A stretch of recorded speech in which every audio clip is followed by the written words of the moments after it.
So basically in today's video, it's just kind of outside of my typical content range.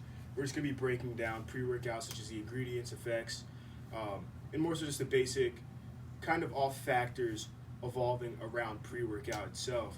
So first, I'm here with James. just James. I've known James for a little bit. Obviously, he would know a lot about pre-workout since he kind of works in a supplement shop. At least you'd hope he knows a lot about pre-workout. Hopefully he does.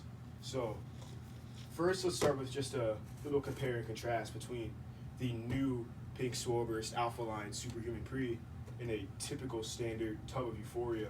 So breaking down supplement facts, this one I believe is 162.5 milligrams of caffeine per half of a scoop, 325 per scoop, and I know this one 200 per scoop because this is what I typically take.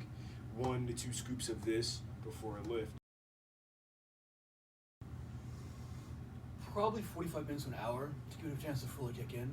The mistake people make a lot of times is they take the pre-workout right before they train. If you take it right before you train, it doesn't kick in until you're almost finished.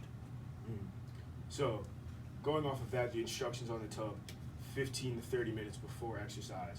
Is that something you should follow? But breaking down ingredients. So first, let's start with kind of the first one that I see. What exactly is beta-alanine? Beta-alanine is it's an amino acid, but it's supposed to give you more endurance, basically. It also makes you tingle. That's why everybody likes it. It doesn't do much for you in the gym, to be honest with you, at all. But by making you tingle, you feel like it's working. Yeah, that was going to be my next question. Where does kind of the tingly sensation come from? What exactly does L-citrulline do? Okay, citrulline is that, you always hear about nitric oxide. Well, citrulline turns into arginine, which turns into nitric oxide in your body. And citrulline turns into arginine at a greater rate than arginine is actually processed in the body. So you get a better effect from citrulline, even though it has to go through a couple steps, than arginine is.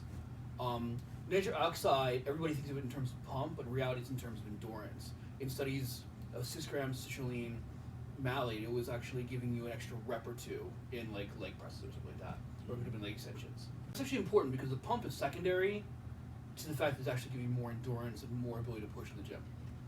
So, staying on the topic of pre-workout, but kind of sliding to the left a little bit, what would kind of be the difference in your lift and energy levels comparing pre-workout and just a simple energy drink? Because there's companies like Ghost and Rise, they make pre-workout powder but also energy drinks. So how would your like lift or energy levels differ between drinking a common energy drink or consuming pre-workout powder?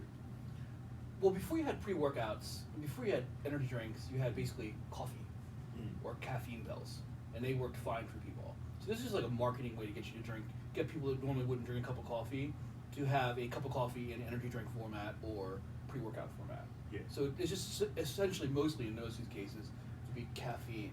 Now, what was your actual question there? I'm sorry. I think I got How would sidetracked. your energy levels or lift quality be different compared? Caffeine is caffeine.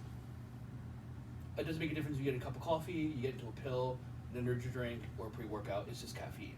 Doesn't make, you could inject it. It doesn't make a difference. As far as little extra stuff in there that might be in there, the problem is it's overshadowed by the caffeine. So if there's synaprin or something else that gives energy, it's hard to say whether it gives you any more energy than the caffeine does. If I drop a bomb on a city and then I toss a firecracker in afterwards, it may not make much of a difference. Okay, dlfine is an amino acid that lets your body produce more adrenaline, dopamine, and your natural speed, basically. So when you put that in there, it makes the pre-workout hit harder. Yeah. It makes you crash less when it's over. It also might make you feel a little bit better, a little more intense, because you have more adrenaline and more dopamine available to you, basically. So think of it like, if this were like lighter fluid, putting dlfine in there is like putting a little bit more wood. So you have more fuel for the burn, so to speak. So this is I'd assume a big thing with pre-workout or stimulant supplements. This is something that's like really common too, that other people want to break down, that also I want to break down. You could probably assume what I'm going to say next, DMAA. Well, that's in neither of these, I don't think, right? No, but what's kind of like the big thing about that, or why would be like the big reason why it was banned? Well, it's banned because it's drug-like. Okay, so you really don't want anything in that market that's drug-like. Yeah. And so DMAA fits into that category of something that makes you, it hits you a little bit like an Adderall would hit you, or decongestion would hit you. Yeah. It makes you kind of hyper and more focused, you mean? Mm-hmm. And of course, there's always the idea that you could abuse it, but honestly, it's not very strong. You'd have to work at it to abuse it. Do you mean? Yeah. Major one, Jack 3D. Obviously, this being the new formula, not containing DMAA. Did they make much of a difference when they kind of switched it up a little bit, or is it still? Well, first of all, this Jack 3D Mhm. is a variation of the original formula, so this does have DMHA in it. I don't think the original formula had Yohimbe, which I believe this has too. Well, what's So that? technically, this is a little bit stronger than the actual original formula. Yohimbe is another stimulant. It's like an alpha receptor. It hits alpha receptors in your body. So, but the problem is Yohimbe can make you a little more jittery. Yeah. DMHA or DMAA products are a smoother feeling of energy. Yeah. And Yohimbe products tend to be a little more jittery. Are DMAA and DMHA the same exact thing, or is there something They're supposed to be deeper like that's different? analogs of each other. They're slight variants of the same thing, kind of thing. Mm. So kind of an example, if we were talking about morphine, there's heroin, they're different but they're similar, do you mean? Yeah. So every time I kind of let someone try one of the Euphorias that I own, the big question that they ask is why it's so chunky or clumpy. What would the correct answer to that question be? Well, I mean, obviously any kind of powder can be hydrophilic, so it likes water. Yeah. And if you put, the moisture in the air can make it thicken up. I mean, that can happen with anything you have at home, like Kool-Aid or powdered iced tea or whatever. If you notice after a while it starts to clump, because it starts to clump, you mean? In these particular cases of pre-workouts, a lot of times they put glycerol in it, Yeah. and glycerol, for some reason, even more water, like more hydrophilic, even more water loving, so to speak, is likely to clump up even more. If you ever get a really clumpy one, guys, all you have to do is chop it up with an ice pick. It's fine, or even put it into a freezer for an hour, and they can take it out. It should dry out a bit. What is sucralose? It's a sugar substitute. It's a sweetener, basically, artificial sweetener. Oh, so that makes sense. Because I know some pre-workouts have it, some don't. If I'm correct. Oh no, this one actually does have sucralose. Most of them do. Sucralose is probably the most common sweetener I've seen out there. That and aspartame. Right? Yeah. Tyrosine, I think. Oh. Tyrosine is another amino acid like your DLPA or dlphenylalanine that increases, again, dopamine and adrenaline. So, for example, there's some interesting studies that suggest that maybe 3,000 milligrams of tyrosine taken before like a peak lift will give you more strength than you normally have. Another study showed that tyrosine given before you went out in the cold changed your perception of temperature, so you didn't feel as cold. You know, so it's supposed to increase that kind of endurance. Yeah. So. But taken with a pre-workout is going to make the pre-workout theoretically more intense and again less crashy. So. Theoretically. Next part, pump products. Right. So a lot of people will mix like two different supplements, but it's like the same flavor. Now with the Alpha Lion Pink Swole Burst pre-workout, they also came out with a pump formula. What's really like the big difference between the two, pre-workout and pump? Like ingredient. Well, okay, it's like drinking decaffeinated coffee. Mm. You're drinking coffee because you like the taste, Yeah. but it doesn't have caffeine because you don't want to be jittery. So when you take a pump product that's just a pump product or just an NO2 product, you're trying to get a little bit of the endurance that you get from the citrine or agapine sulfate or whatever, as well as a little bit of the pump that you get from that without the energy of the caffeine. Or some people will add it to a regular product because they want to get an extra endurance or extra pump. Because here's the problem. My understanding would be that the stuff to NO2, increase NO2 in your body, also takes longer to peak. So when you take it 15 minutes before you train, the NO2 effect, most of it's happening after you're done. Yeah. So you're only getting partially. So if we double or triple the dose, you feel more of it during your workout rather than 2 hours later. How late in the night is too late to consume pre-workout? So putting it into a scenario, say I'm just pulling up to the gym now.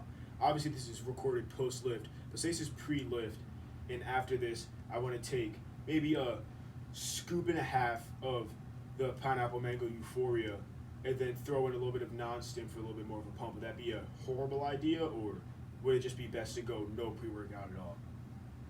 Well, that depends on your sensitivity to caffeine. I could drink one of these and go to sleep without a problem 10 minutes later. It wouldn't bother me. But other people with a little bit of caffeine that morning have trouble sleeping that night. Yeah. So it really depends on where you're at. I would say if you want to take it during later in the evening and you're sensitive to it, the rule of thumb is not within 6 hours of bedtime. But the second thing you could do too is you could take it 2 hours before you train, so you're more likely to burn off that energy during your training time. Also, a lot of you don't really train all that intensely anyway, so you don't really burn it off. Do you mean? Mm-hmm. Because you take 10 minutes of rest between your sets, and you know you don't do cardio and all that kind of stuff. And You're last basically question. sitting on the couch watching TV and taking pre-workout, as Yeah. far as your body's concerned. And last question is to wrap it up. What is your personal preference of pre-workouts? I mean, I like Euphoria because they just put a ton of citrine in it, and it's not a huge amount of caffeine. Oh yeah, I believe that one's like 5,000 milligrams per scoop. A regular citrulline, which is like 10,000 milligrams of citrulline malate, because usually they're underdosed. Yeah. That and I mean, I usually have my own concoction of like 6 different pills I put together. So really, I'm a bad example of stuff like that because I've got unlimited access to all these kind of things. What would you look for in a flavor, like sweet, sour? Well, not being a baby, I really don't care what it tastes like as long as I don't throw it up. Yeah. That's kind of like complete opposite of me. Like if it tastes bad, I'm not gonna want to drink it. Like kind of with the strawberry watermelon Euphoria, it's like on and off with me. So sometimes I'll like really like it, but just yesterday I had it for the first time in a while, and I was like, wow, this tastes really bad. If you need to really care about what it tastes like, you need to get more serious about training. But I would say that I care more about how it works and how it tastes. Yeah. I would never go, well, this one works better, but this one tastes better. I'll take this one instead. That's just not even rational. I don't care if this tastes like human blood if it works better. When you do a pre-workout, guys, there's only 3 things you're really looking at. It's the amount of energy, and that goes with how your tolerance is. The pumpy stuff, basically, the other 2 things, which is obviously citrulline, magnesium sulfate, and then usually something a little more mental focus, which is usually something like alpha GPC or whatever. Everything else that comes in those categories are almost kind of irrelevant because they don't really make that much of a difference. So you just got to go by how you feel on any given pre-workout, and less is better. Whatever you take at the least amount that makes you feel good or makes you feel energetic is kind of what you want. Do you mean if you take more, just take more, it actually isn't helping you. And if you start feeling like tunnel vision or you're antisocial when you take it or whatever, you're taking way too much of it.